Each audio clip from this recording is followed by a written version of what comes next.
talk about today is to look into approaches of developing mobile apps. And it's one of those quite popular tasks that gets asked for the youngsters to do.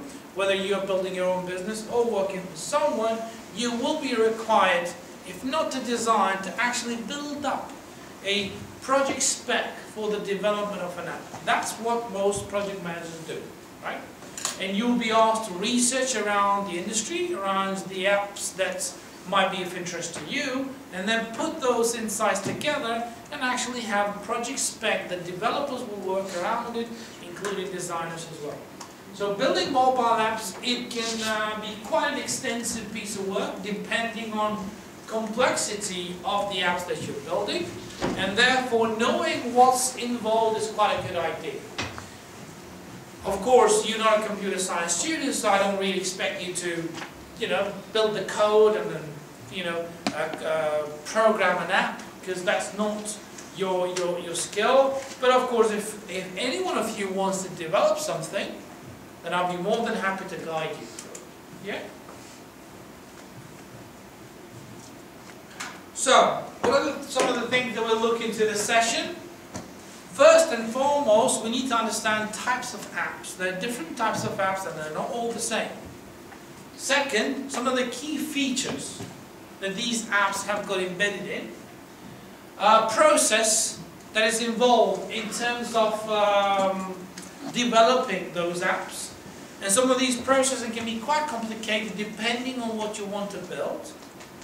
And then of course costs involved, because all of these apps, whether they are very simple or very complex, they require lots of development time, and that time costs money. And depending on the experience that your team has got, that can be very expensive. And after that, we'll also look into opportunities to develop those apps internally inside the company, or what we call in-house, or maybe outsource them somewhere else or get an agency to do it for us. So there are different ways. And as you do the research for your own assignment, you start to get some ideas that there are actually different ways of doing it, and it will be part of your task in the marketplace to suggest the best ways to build or redesign apps. Because every single company wants to get the job done with as little money as possible. And if I can tell you that from my past experience working with the largest UK brands that do hundreds of millions of sales online through their e-commerce site, and they'll struggle to sign a contract, right, that is £50,000. While knowing that everything that they've done at that point, it worked well for them. So it brought lots of money. So all of those solutions that we've developed for them in the past brought lots of benefits to them. And it was still very hard to get money from them, even as little as 50k or 60k project, while they were making millions online with their sales. So it's quite hard. It's quite hard to get money from even the most successful digital businesses in the UK. And therefore, it's going to be your task to identify the most effective approaches to build things. And it's quite important that as a business guy, you need to know and have a broader idea as to what's available out there. And that's your role. And nobody expects you to be the one that develops and designs apps. That's not what is expected of you. But at least it is expected that you understand the marketplace, you understand what you're trying to build, you understand the segments that you're trying to serve with the content in your app, and ultimately, you know the best approach. Right? But for some reason, if you decide to learn a bit of code and a bit of design, I think that's a great idea. And it's probably the best investment you've ever made. Because being able to learn and to understand and to read code and between the lines and how you can tweak things around, how you can change, that gives you an additional feature into your profile, right? And it makes you quite an attractive business partner or an employee. So let's dive into that. Types of apps. Normally, you've got apps that generate income. So those apps that you sell them and you generate income from selling them. And of course, there are all sorts of pricing strategy in there, something that you can read at your own time. But the second types of apps are those apps that are more related to marketing and support services.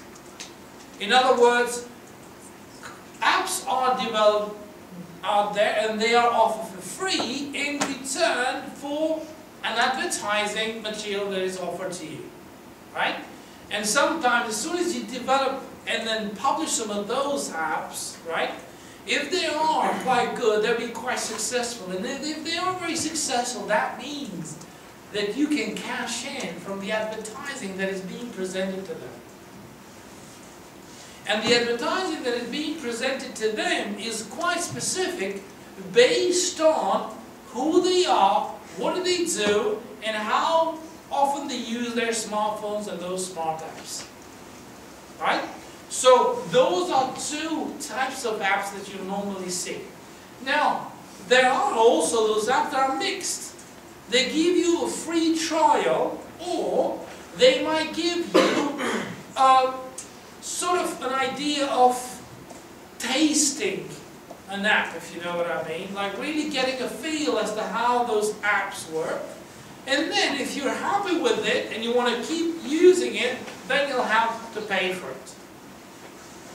And again, that's the approach that companies are using very successfully. There are so many examples whereby a company gives you, normally in general, games, but also utility types of apps or productive apps, where they give you a chance to, if it's a project management app for instance, they give you a chance to use an app for free for a single project. And as soon as you want to add other projects to manage using your app, then they'll get you to pay for it. Or if it's about gaming, they give you a free game for the first level of the game. Or maybe the first 5 levels of the game are going to be free, and then after that, if you want more, you'll have to pay for it. As a model, it's quite clever and works really well. And you don't have to go any further. Angry Birds is probably one of those very successful ones, but there are a lot more apps out there, right? They give you a chance to try it out. So then, if you really like it, the next thing you're going to do is buy it. And that's what they want you to do. And it's quite a nice way to prove to your audience that what they're about to buy is the right investment, even though apps are not expensive in general. There are some apps that are quite expensive, but in general, most apps are not expensive.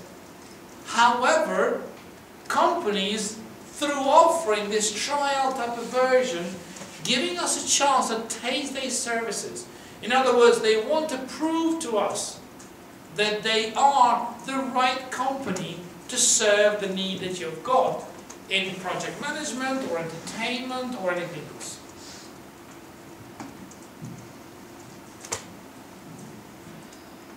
Sometimes, within those free apps that are offered out there, there are apps that don't provide advertising whatsoever, but those apps are tailored to promote its own company. Right? So there are companies that do this by trying to get community's attention to that game, and by getting that attention, sometimes they try to get them to sign up for the app, and then by signing up, they start to offer some marketing material out there. So they're not surviving from advertising, but they're using the app that they built as an investment to promote their brand and ultimately get some of those communities to sign up for that app, so then they can go back and engage with that audience and hopefully convert some of them from visitors into customers. Now, whatever app you want to develop or build, you've got to have a clear idea as to what are some of those objectives that you want to achieve. And there are 4 different objectives when it comes to the app. And those marketing sort of research that you do will help you to pick up the objective with your app and especially specifically those branded apps. Now those branded apps, especially around interest on different industries, they can be around 4 key objectives. One is the CRM, which is Customer Relationship Management Platform. Then the second one is about product innovation, sales, and communication. So all the branded apps out there will have these 4 things in them, right? They will have a CRM, which means they will save data of customers that engage with that app somewhere.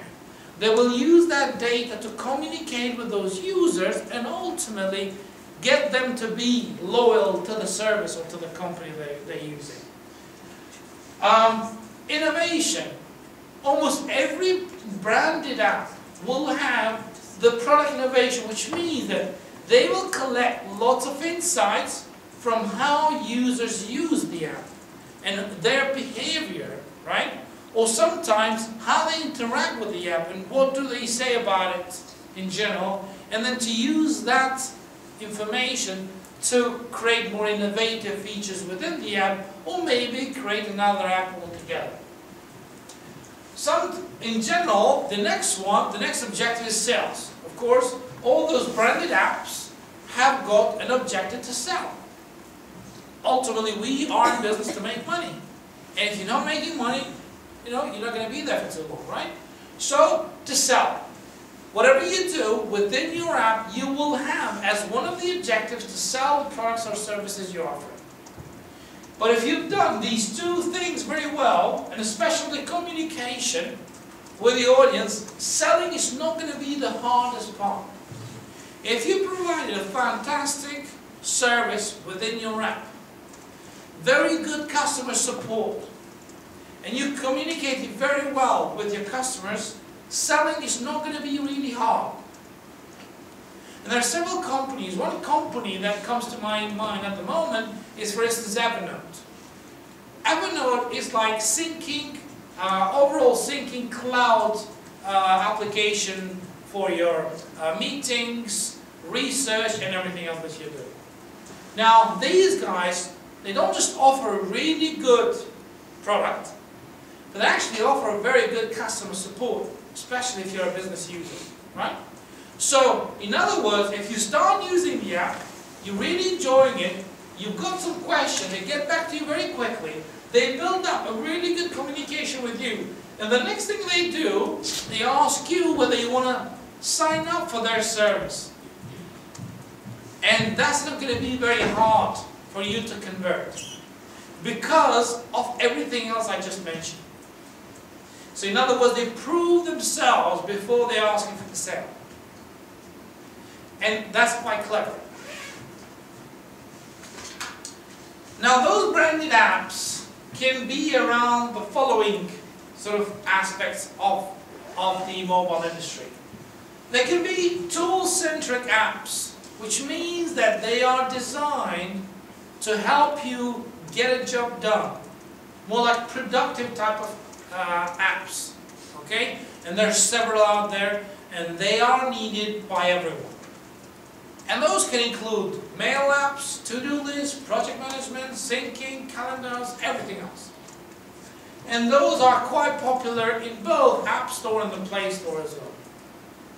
And the reason why those apps are useful is because they are helping us, again, to get a job done.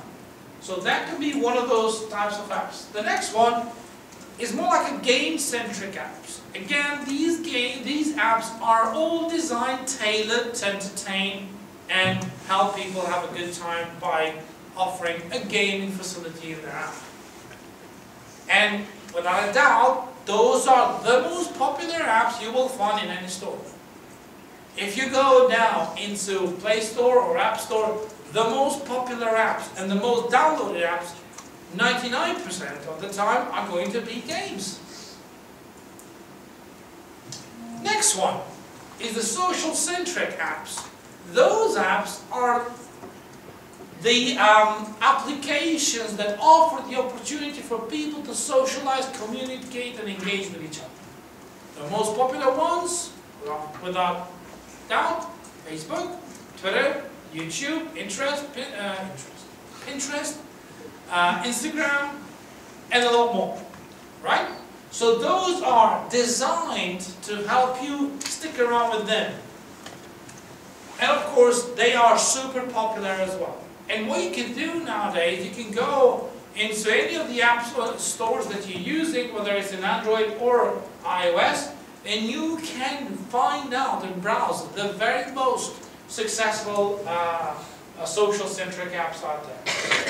The next one is the m-commerce apps, which stands for mobile commerce. Those apps that are tailored to sell. The most successful ones out there are eBay, Amazon, ASOS, and a lot more, right? Those apps are designed to sell. Everything we do is around selling. The next types of apps are those apps that are more design-centric apps. They are related to delivering a more outstanding type of experience for the design and information, right? And those apps in general are those apps that are offered for free, unless there is a company that really is trying to generate income from those apps. Now, tool-centric apps, for instance, Loreal provides their own one, which is very much around helping, in this case, helping women to pick up the best sort of products that they create every year. But in addition to that, they help you to find the right type of a product for your own everyday use, and therefore they design lots and lots of features.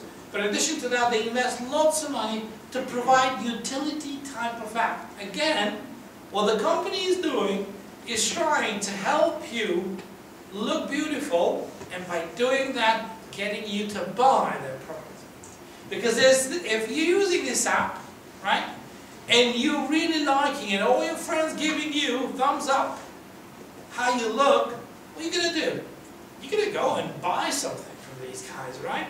At some point, you will really want to have some of their products because they're really helping you to look amazing.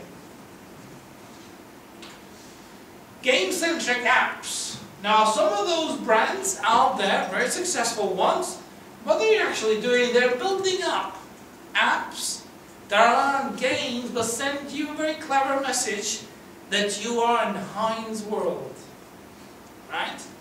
And it's all about ketchup and, good quality and, toast and fries and burgers and all these things, right? So they are offering you the app that is branded but offers you an entertainment that you'll like.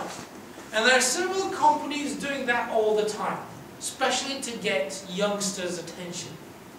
Because if you can get youngsters' attention, the next thing you're going to think of when you are either shopping for your own groceries or maybe ordering your food, your fast food, you're going to think of ketchup, and unless you want something else, and then want some of that into your food.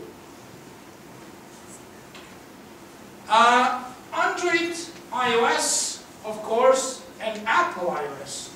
So it's quite important to keep this in mind. You're not techie guys whatsoever, but just keep in mind that the entire platform is mainly designed into Java, and our Apple iOS is very much an Objective-C sort of platform. They are not hugely different, but there are different types of versions, different types of programming languages that are used. That doesn't mean that if you're not a Java developer, you can't become an Objective-C developer. Or if you're an Objective-C developer, you can become a Java developer as well. Because ultimately, they are programming languages, and if you're good at one, you can pretty much learn how to use the other one quite quickly as well. Okay? But just for you to keep in mind, again, those are where two worlds set themselves apart. Of course, without a doubt, as we talked about this a few weeks ago, in terms of platforms, they are very different because Java is more like an open platform, whereas iOS and Objective-C is very closed platform, very controlled, right? And Apple owns it.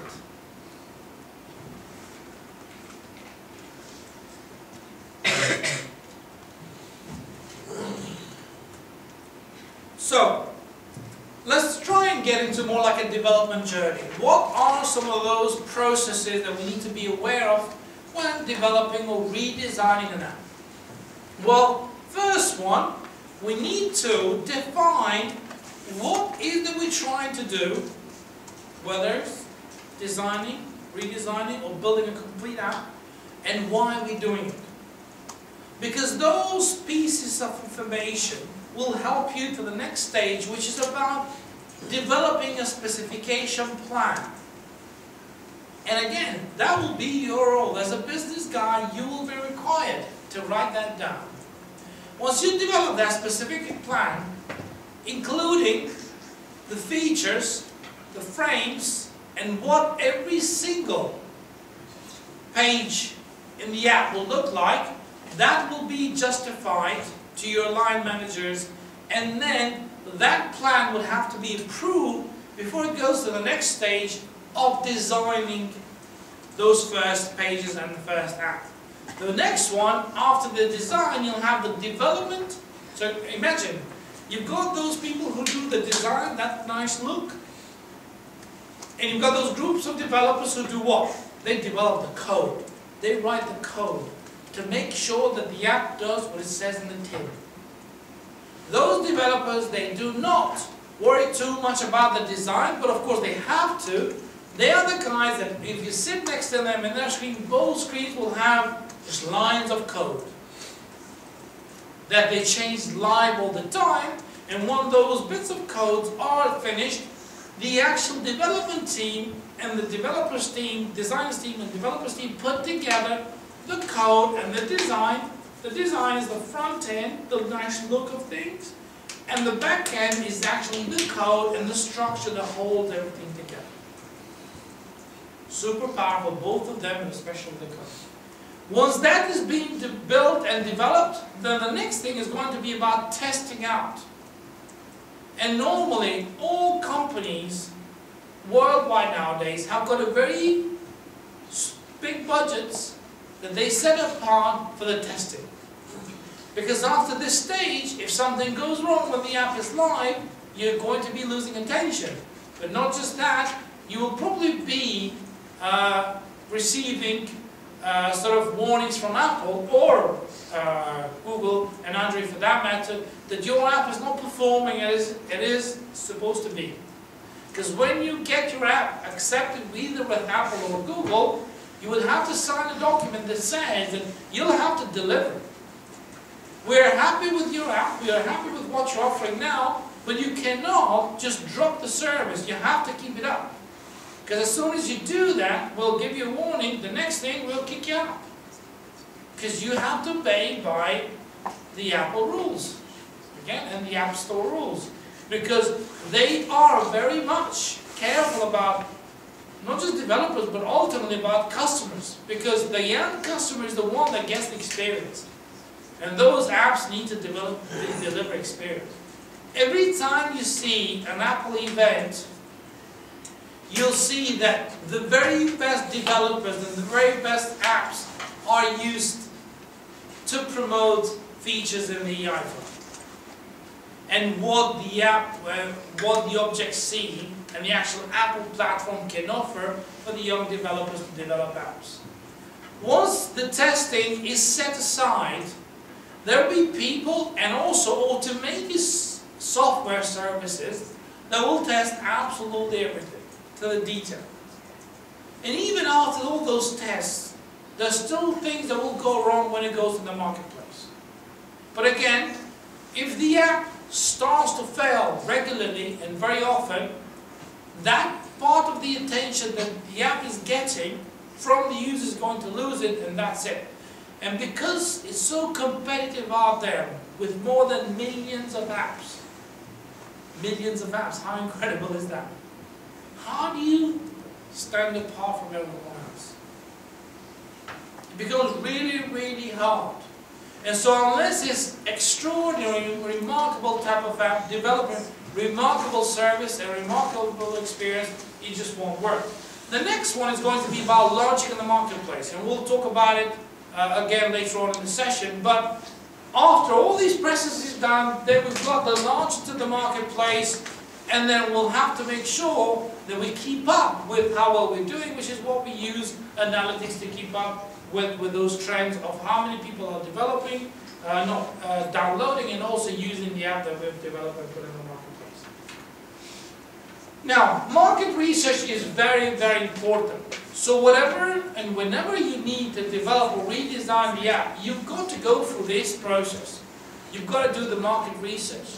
And the market research is really going to be a good process to light up the whole idea that you've got and really open up your eyes as to what you're getting yourself into. Again, some of these things will be part of your work in the industry. You will be asked to do the market research, and based on that market research, they'll make decisions as to what needs doing, who is going to do that, and how much it's going to cost, and what's going to be in it for the company. You'll have to prove every single one of those points before your manager gives you the green light, or your business partner. So, the market research can start with app stores, whether there's Android or iOS, Apple. You need to check the competitors. What is that they're offering? What are some of those services? And how good they are? You need to look at the customers. Who are their customers? What are they talking about? What are those reviews on the apps? You can actually go and look at every single review and see what they say about the company. And what are those typical customers of that specific brand? Do a bit of analysis. So now that you've got data, you've got insights, you'll have to sit down and do a bit of analysis, crunch the numbers, and then start to have a development plan for that app, which then is actually launched into the marketplace, okay, after you've done all the design and everything else. But of course, all of this will be clearly green-lighted by your line managers, otherwise it's not going to go ahead. So for every single stage of the project, you'll have a sign-off milestone, which will give you a chance to move to the next thing. If for some reason you're doing this for a client, signing off is going to be super essential. If you wonder why, is because if you don't have sign-off in every stage, they will want you to go to the first stage after you've been through 3 stages in the project. And that's why with a client, you've got to make sure that every time they agree on something, you get them to sign, so they can't ask you to go back again and change everything. Because otherwise it'll be a never-ending project, it'll cost you lots of money, you're not making any money. So these are just some of those things to be aware of. Now, without a long-term plan, it becomes a bit of a problem, because you have a really good launch in the App Store, a bit of press release, a bit of media review, and then boom, it dies down. So that's really a short plan. But the long plan is the plan that has got other activities put in place, whereby you've got press, media review, a bit of social media activities, another launch, support activity, pay-per-click advertising. So then you can keep the excitement going on in the long run before it just dies down and you are then empty-handed. But in general, that's what happens for most companies, because they really got short plan. They don't look for a long-term success.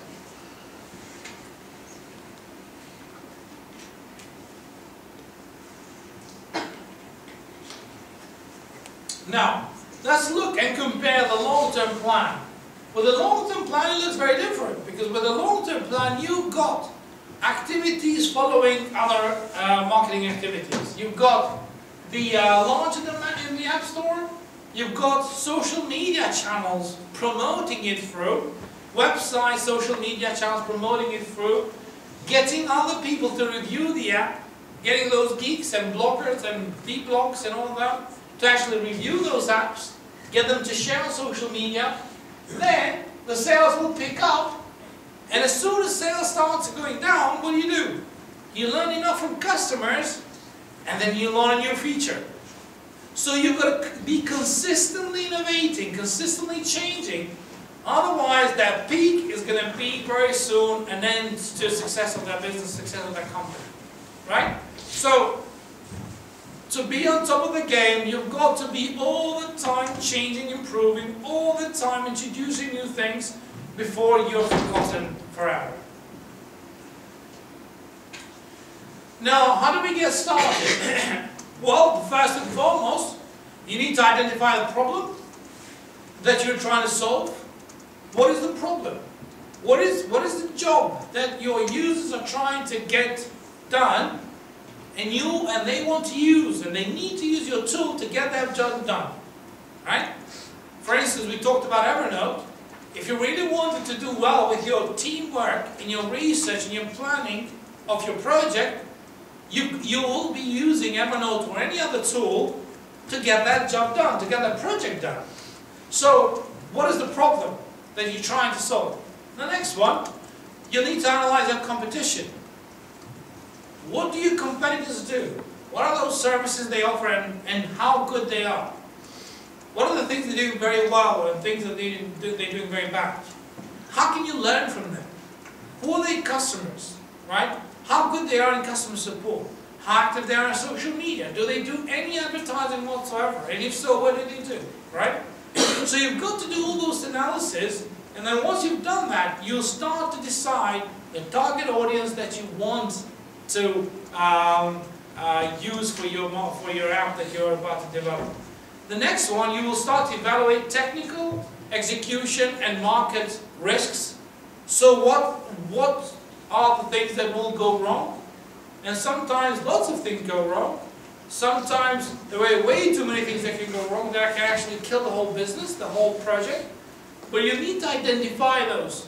Is it going to be the actual development team that you don't think are going to push this till the end?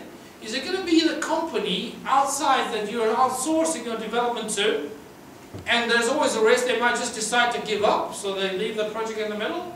Or it might be that the market just doesn't need it anymore. When you start to read about the apps, you start to learn quite a lot. But sometimes you ask the target market of yours about what they want, they tell you what they want, you build it for them, and they don't buy it. There's lots and lots of case studies, not just with the app, but also other businesses as well. Lots of companies who are 100% convinced that what they've built up for the audience is going to be attractive, and they're going to buy that service because they already said themselves that they would buy it. But then when you offer to them, they say, no, we don't want it.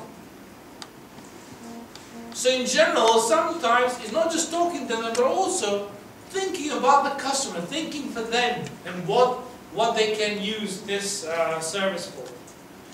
Think about monetization, but also think about pricing. Think about pricing. How are you going to price it? Are you going to give it a free trial? Are you going to give a discount? Are you going to give free versions of your application? What are you going to do and why? Again, the first question will really tell you about what you want to do next. And of course, you need to estimate a schedule. When do you think all of this is going to be done? The schedule will follow the project development, but ultimately the schedule will follow the launch and the consistent management of the app out there as well. Now, what is the assessment process? The assessment process needs to go again with the idea of really trying to get the best idea you can, if it's from the client, as to what they're trying to do and what they're trying to get to. You need to get, hopefully, if it's a very specific type of protected app, NDA agreement, which means that those people deciding to work with you, they cannot share the idea that you're trying to develop. So non-disclosure agreement in general is quite useful. However, that doesn't mean that someone signed an NDA with you and they're not going to copy your idea. They can do it. After that, there is a concept development which happens, and then throughout that development there is discussions and the meetings and all over the place between the clients, right? And they keep telling you things, and they change their mind the next day, and then the boss comes over, and then he says, no, I don't want any of these ideas, I want something different. So it's quite a complicated and delicate piece of work. And then you start to estimate as to what type of work needs doing and how long it's going to take. A bit of scoping, specific discussions around process, and also understanding what are some of those features that need to be in. You need to design a proposal for the commercial terms, in terms of how this is all going to work, and all the parties need to sign to it, and then the project can commence later on. But ultimately you've got to keep in mind that all of this development, all of this work for the new app that you use every day, there's quite a lot of work, hard work that goes behind the scene. And it doesn't matter how much hard work you put in developing the app, the biggest stop can be the App Store. The Apple just comes and says, no, it's not good enough. You've got to go back, redesign it, because we don't like it. It doesn't meet the criteria. And trust me, the criteria to get an app accepted in the App Store are very low. Right? And so it's very important to keep all of these in mind as you research or redesign an app. So designing custom app icons, again, what's important here is the A/B testing. A/B testing is going to be part of every single stage of the project, which means that you will be designing bits and pieces of the app and then testing it with the different types of the audience, whether they're your friends or communities online.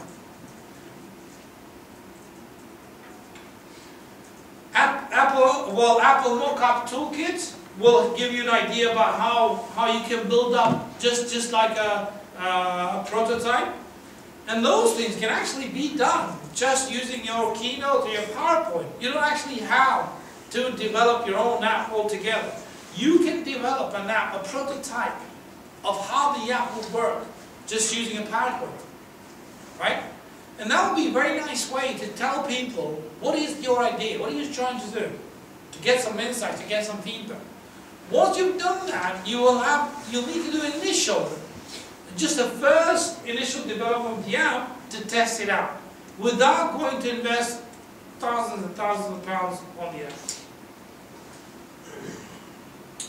And of course, there's so many tools and mashups out there that you can use to develop sort of a specification plan for the app, and that includes the wireframes. The wireframes are very much those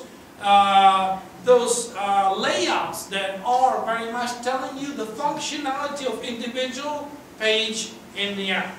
And again, you'll have the overall project specification plan that tells overall functionality of the app using a mind map approach in general. Then you'll have wireframes for every single individual app, and what's going to happen when you do this, what's going to happen when you tap that, and what's going to happen when you submit this. So every single fool's project spec will have to be developed in order for the app to be a successful one. Now, of course, light apps or paid apps. So you'll give people a bit of taste as to what it looks like, what it feels like playing Angry Birds, right? And I remember it was probably one of those most successful apps a while ago in the App Store. I also remember that I've gifted an app to a friend of mine that went on holiday with his kids, and he thanked me so much after he came back from holiday, because apparently there was a delay at the airport and the kids were going crazy, and then he brought up Angry Birds application with his iPhone, and they started playing around with it, and they were all fine. Right? Because kids, when they're outside, sometimes they can behave quite sort of different from what they do at home. So I remember that, but again, it was just telling us how popular the game was for different audiences. It wasn't just for kids. Everybody was using the game. Everybody was downloading it. It was just such a success, simply because they said, we believe that this is quite an interesting type of game and very engaging one. We're going to give a free, light version, because we know that once they try it out, they will have to come back to us and get some more, because it's really a nice one. And that's what they did. In-app advertising, we talked about this earlier, but It's just a very nice way to monetize what you've done so far with your work. And nowadays, this is changing big time because there are all sorts of layouts and features and ways how monetizing and advertising is working on the apps. And nowadays, you've got all these pop-ups coming very nicely, right? Sometimes on the top of the screen, sometimes you've got to have to close it yourself. But of course, they are all everywhere to get you to download other apps. In other words, sometimes you've got apps being promoted in an app. And sometimes you've got similar apps to the one you're using being promoted on top of that app. And if you tap in there, you can actually download the app from wherever you are, right there in that screen, and then get back to your game. So they are very, very seamlessly well integrated. In-app promotions, of course, without that, lots of apps wouldn't get much far. But being able to promote apps inside your own app is quite successful. That's what's helping Facebook make 1/3 of its profit on their mobile platform. Now, if you go into your Facebook timeline, you will be able to see apps that are being promoted to you by Facebook. You can download those apps from your timeline without having to leave Facebook altogether. And as soon as you finish whatever you were doing on Facebook, you go back and those apps will be downloaded into your iPhone. So that seamless integration of the apps has made Mark Zuckerberg very, very happy.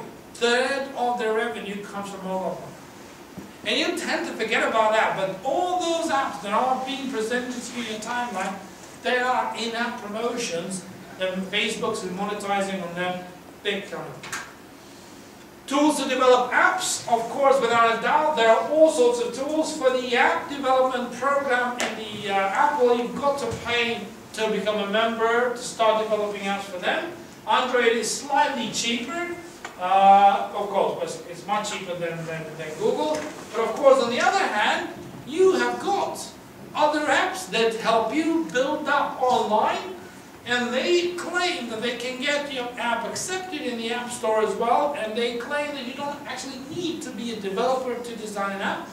It's quite interesting because you can actually build quite lots of things using some of those programs, and some of those most popular ones are AppMark, free start, and $1.99 automatic submission. They say that they submit automatically to the App Store, and including $4.99 if you wanted a branded app to be submitted in the App Store. Sweeps, including hosting, so you can host your app all together there.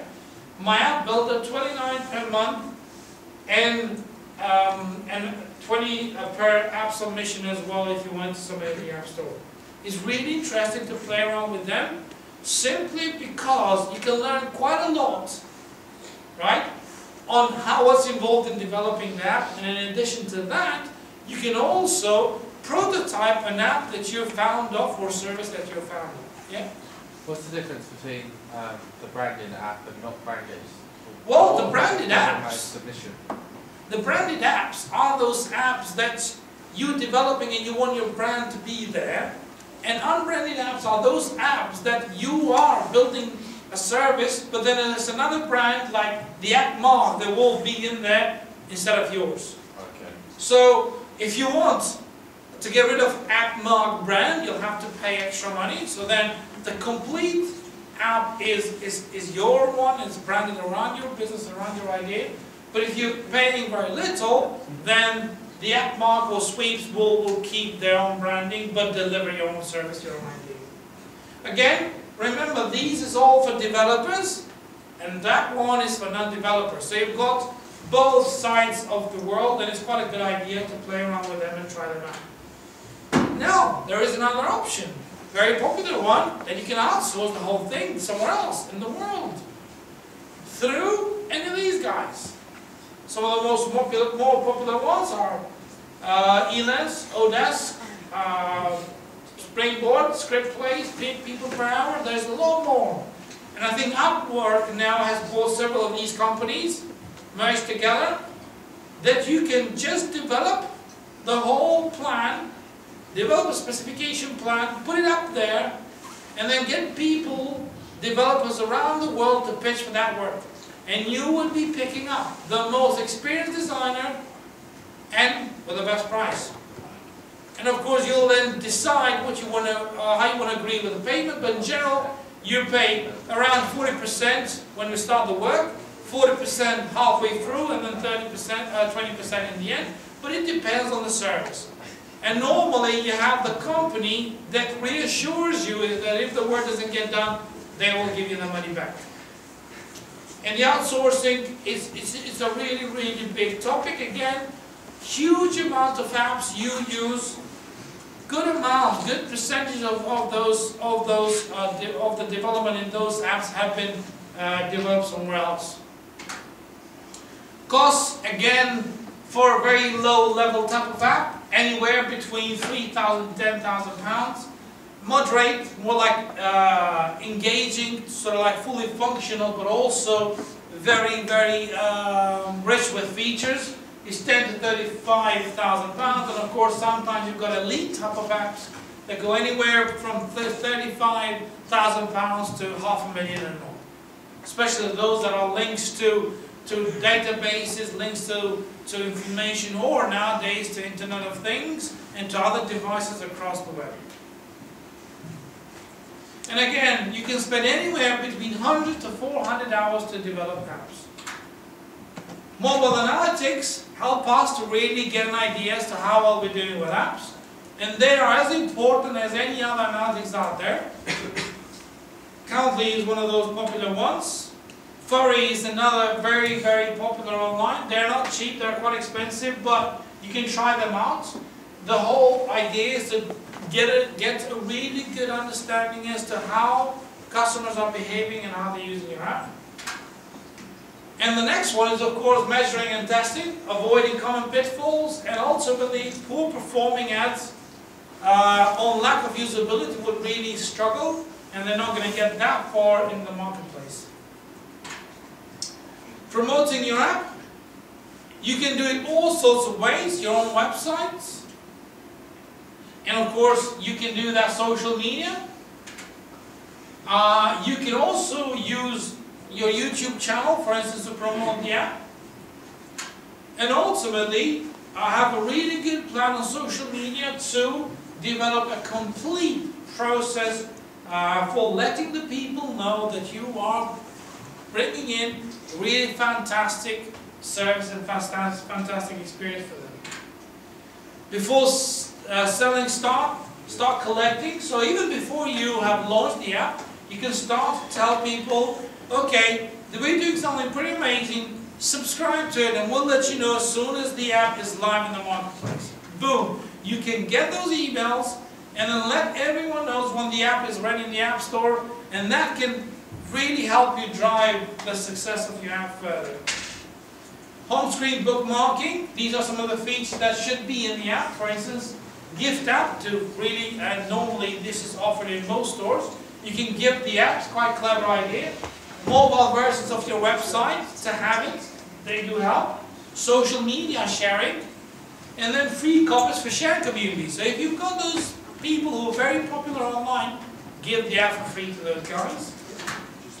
And these are some of the London largest agencies that do all sorts of web development, mobile, tablets, and so on as well, which you can have a look at things that they've done and maybe see if they've got some white papers and things that they publish or blogs that you can learn from them.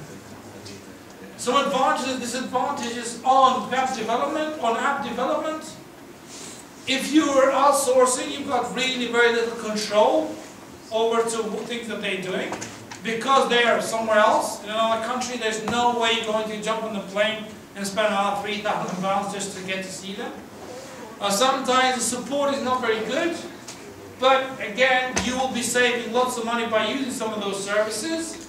And again, reliability is a bit of a problem. You cannot rely too much on those people. Sometimes getting with the new updates, when those people sit outside somewhere else, it becomes a bit of an issue.